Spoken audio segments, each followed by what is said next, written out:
好，今日就開箱澳洲嘅脆香雞翼。咁佢係比香港嘅大隻好多啦。佢就係配呢兩個醬嘅，呢個同埋呢個。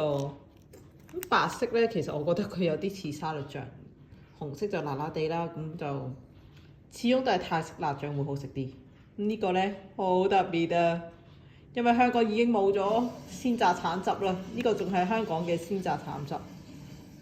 你睇下，一隻雞翼係都好大隻嘅，係啊，差唔多大隻過香港嗰啲1.5至2倍啦。咁我而家試下先。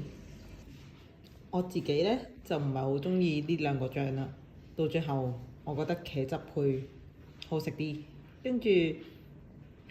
佢始終都做唔到香港嘅脆香雞翼啊，但係嚟解決下自己嘅空隙啦，都可以食下嘅。